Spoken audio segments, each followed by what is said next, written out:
Hello, good evening, welcome back, and thanks for being here as we start off another week.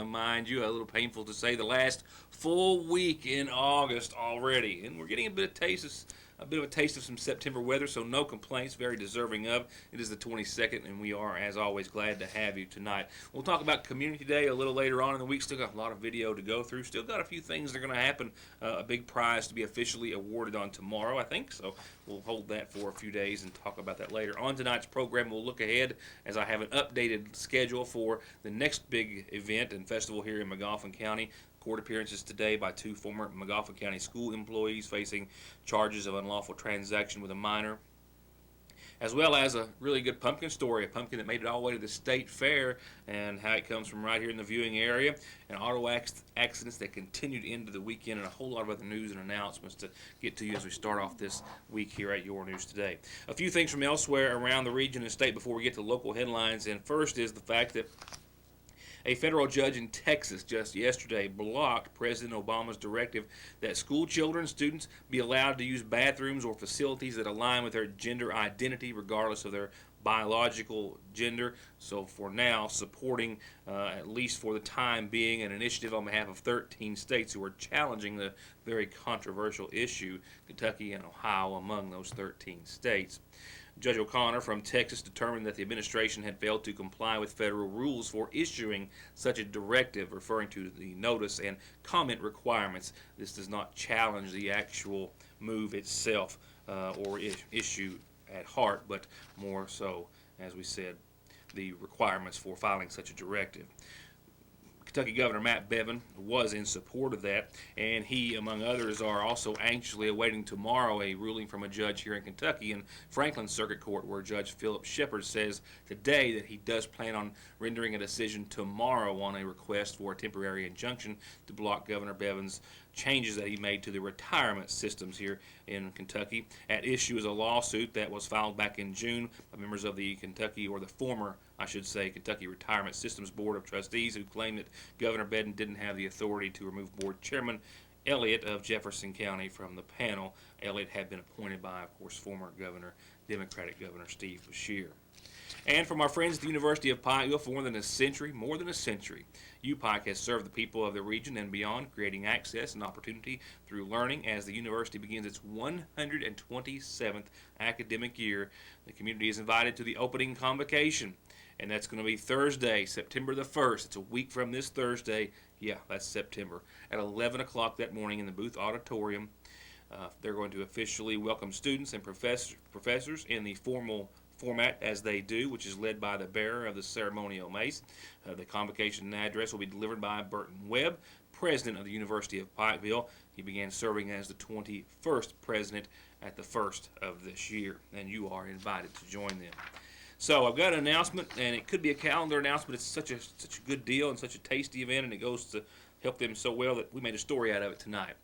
Community Day was a big success, and the District 3 Fire Department has their fish fry every Community Day. They have for years, and they raise a lot of money, and I had one, maybe two, myself, to be perfectly honest.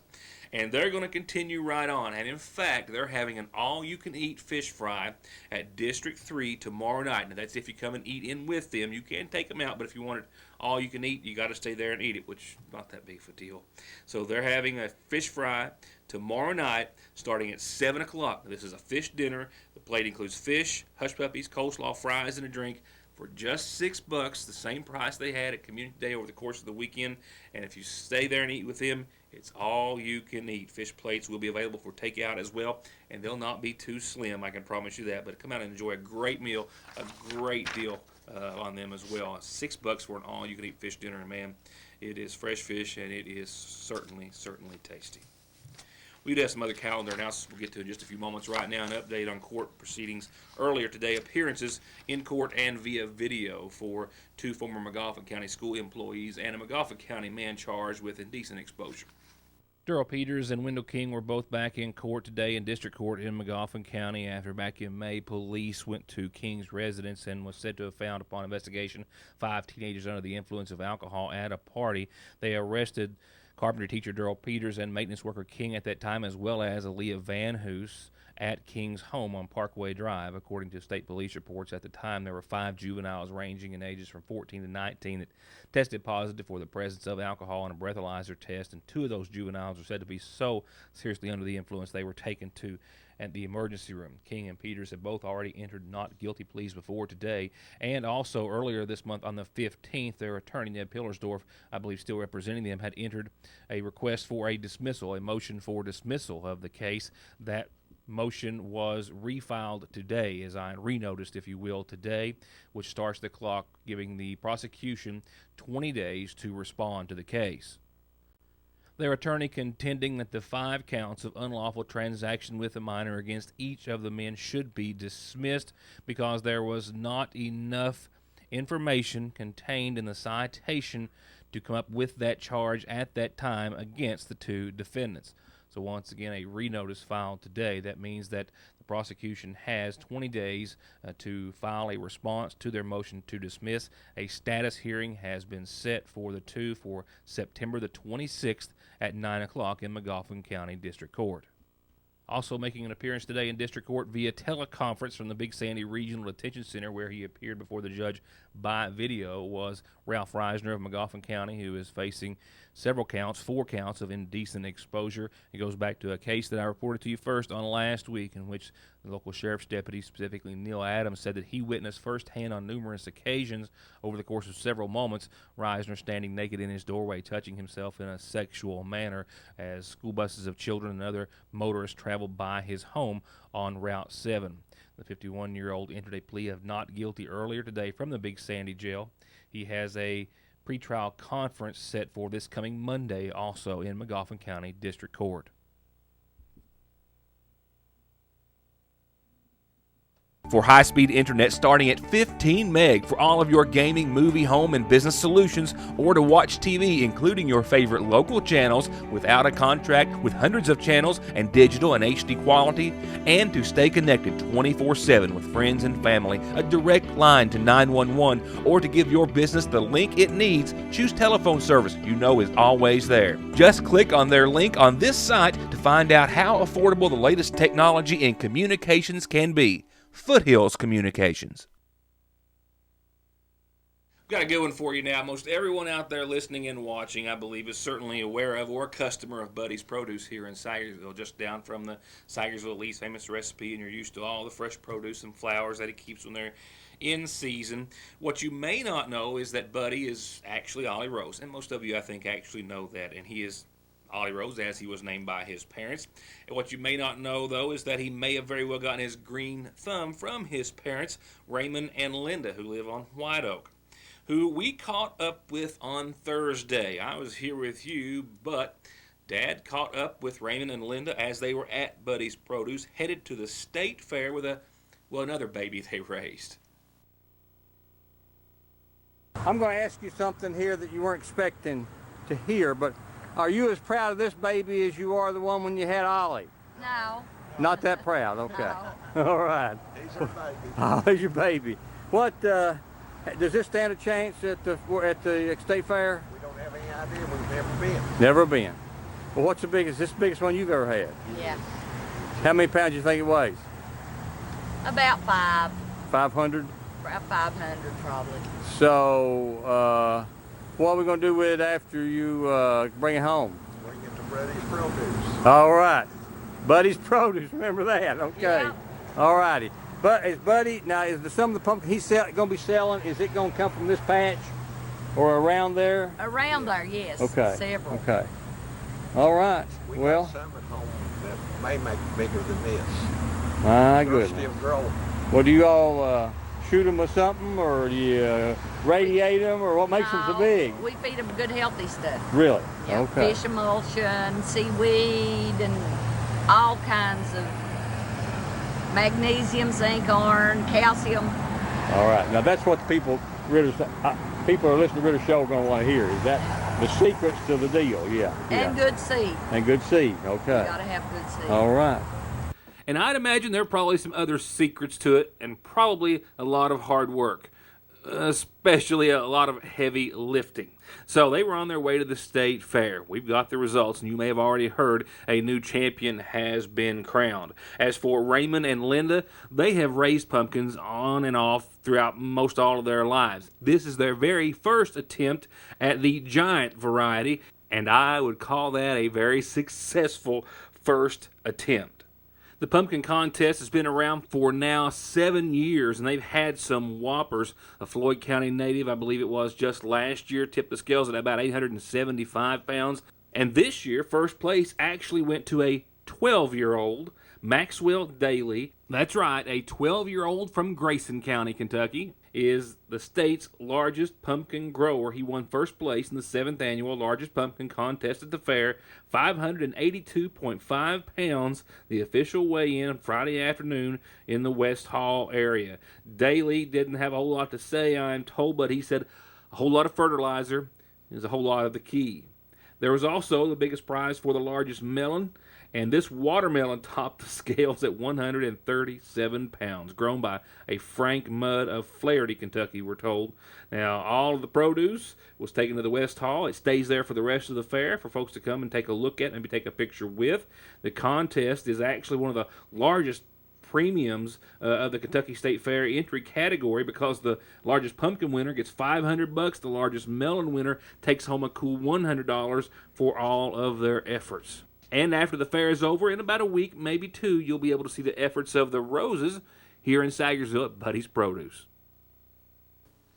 Before your calendar announcements, I do have an updated, complete list of everything, all the events going on for the upcoming Heritage Days Festival here in Magoffin County. It doesn't start this week, but starts early next week. In fact, it starts a week from this Wednesday. I'll go into it in more detail a little later, but just to give you a quick heads up as to what's happening, it does start with the opening ceremony next Wednesday. The baby contest will be at 6 o'clock next Wednesday. That's for kids ages up to 3 years of age. That will start at 6:30. The opening ceremony at 6, and then the 6:30 time will be for the baby contest, and of course that will be on stage down at the cabins. Thursday is the Little Miss and Master pageants. That is not this Thursday, but next, mind you.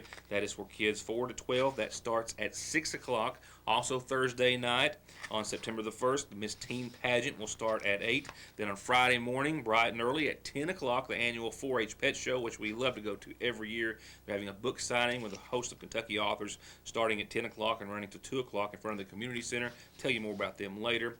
The school events will start Friday at noon. Heritage Day Talent Showcase starts that evening at 6:30, and the Miss Magoffin County pageant, of course, will start at 8:30 on that Friday night. The annual Kiwanis 5K is that Saturday. You can sign up from 8:30 to 9, then race at 9.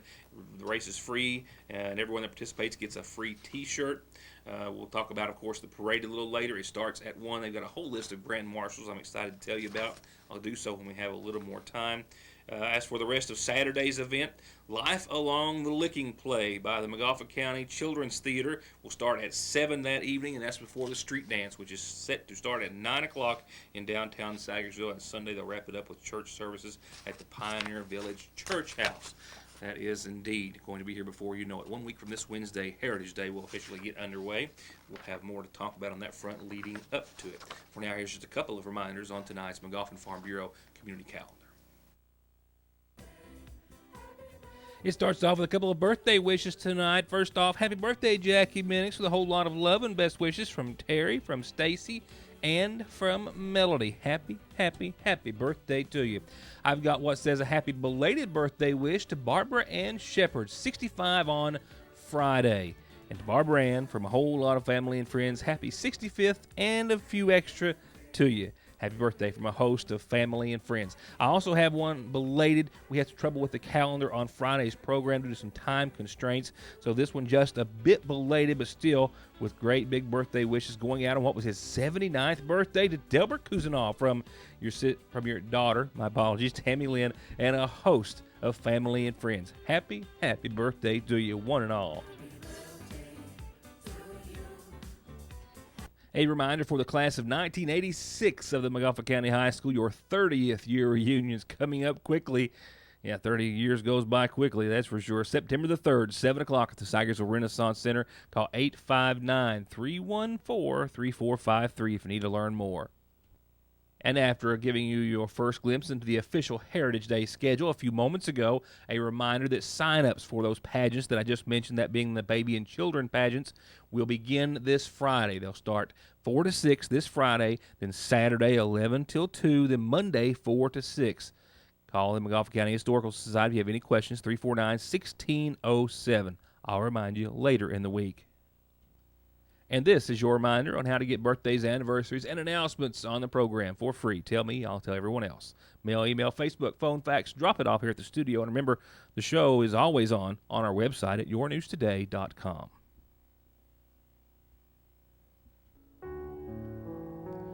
And from our friends at the McGoffin County Funeral Home funeral service listings for this evening. First, a reminder of services to be held this week in honor of 78-year-old Eugene Ferris of Middle Fork Road, who passed away last Wednesday, married to Violet Eileen Klinger Ferris, who survives. He's also survived by sons Timothy and Tommy Cheney, Larry Ferris, and Alvagine Vorey. Also daughters Stella Kaufman, Pamela Miller, Tammy Pope, Trella Miller, and Diana Collins. Visitation is this evening, all day tomorrow, and prior to Wednesday morning services. They'll all be at the Sayersville Funeral Home, that visitation and services. And we've learned of the passing today of 96-year-old Dan Meade of Mine Fork Road, who passed away over the course of the weekend. He was preceded in death by his first wife, Pearl Boland Meade. He's survived by his wife, Mandy Cantrell Meade, sons Ludi James, Marvin, and Willie Meade, and daughters Mandy Pearl Butcher and Shirley Meade. Visitation is this evening, all day tomorrow, and then prior to services. They'll start in his honor Wednesday at 1. Visitation and service from the McGoffin County Funeral Home. I'm not sure if I mentioned or not, but visitation and services, if I didn't, for Eugene Ferris from the Sayersville Funeral Home. My apologies. I'll be right back.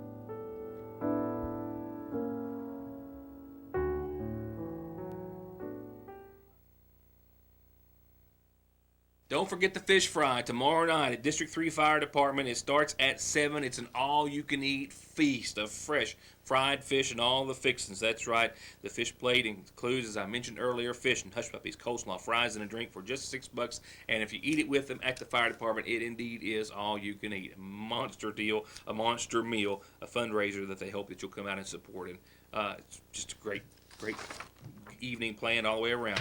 Get your tummies full and a great meal. With that said, we're going to talk about weather in our next couple of reports, that being your weather forecast and how it continued to play a role in a string of auto accidents that continued on into the weekend. After a week of serious and even a fatal accident in McGoffin County, emergency services continued to respond over the course of the weekend. This accident on Saturday actually called in as an SUV on its top on West 460. However, they found a passenger car in the ditch, as you see here. All the occupants were out of the vehicle. No serious or life-threatening injuries resulted as a part of this crash. However, there were a couple of auto accidents throughout the remainder of the weekend, and at least one woman will be taken to a hospital after she clipped a telephone pole literally in half. This, however, was earlier Sunday, on the Mountain Parkway. A Floyd County resident or residents were traveling back home after a camping trip. When on a rain-slickened Mountain Parkway, you could see where they lost control of the truck and camper, where it went off the parkway into the grass, and then both vehicles, that being the camper and the truck, overturning onto their side. The occupants were out upon arrival of emergency personnel, and no serious injuries were sustained in this accident either. However, just a few moments later, and literally while law enforcement and EMS and the rescue squad were still on the scene of this accident, another was reported, and the most serious of the three that we have to report tonight. You can see a black passenger car, the driver of which, a female, lost control of the vehicle. It went off the roadway on Route 7 and clipped a pole completely in half, snapping it in the middle. It was just left hanging from the utility lines for which it was attached at that point. We don't believe it caused any outage of services, however, and the lines were not on the roadway and an issue, but the female driver is certainly lucky to not be injured any more seriously than she was. She did receive injuries, however, and was taken by TranStar to the Paulby Hall Medical Center. The accident was worked by the McGoffin County Sheriff's Department.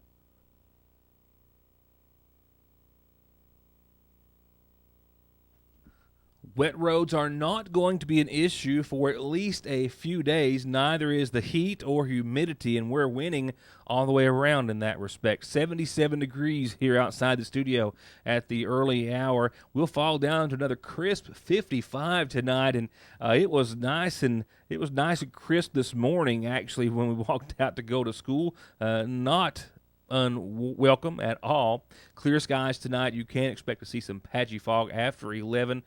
Maybe not as dense as it was last night. More of a patchy variety, but still foggy nonetheless. Clear skies and a low around 55. As for your Tuesday, we'll see temperatures start to pick up just a bit. That area of some fog continuing, maybe even becoming more dense as the morning hours roll in. But otherwise, sunny and 84, mostly clear tomorrow night. No fog tomorrow night expected. No significant fog expected. Midweek, 84 and 70 again, mostly sunny. A few clouds that night will increase. They're not going to make any rain or precipitation at all. Obviously, it's going to be rain. Nevertheless, beautiful all the way through Wednesday. Now, temperatures will start to kind of creep up, and humidity levels will start to do so as well. But it's going to be a slow road to get there. And by Thursday, we will see the upper 80s, if you will, at 87 and 71 for nighttime lows. Partly sunny and only a 20% chance of some isolated showers and thunderstorms. And I'm hoping that might even go down between now and then. We'll keep an eye on it, but we've got beautiful weather between now and then, certainly, and some beautiful weather. Look at that continuing. Friday, isolated showers and thunderstorms mainly before 9, so I didn't even put it in your forecast. 86, 68, and for your weekend, drum roll, please. Saturday, sunny and 85 and mostly clear. Sunday, mostly sunny and 87 and partly cloudy. Monday of next week is our best chance of some showers and storms in the entire forecast period, and that's 30%. That's it for now, not it for news. We'll have more when we see you back here next time. Thank you for watching. Enjoy a beautiful end to a beautiful Monday, and we'll see you back here tomorrow night.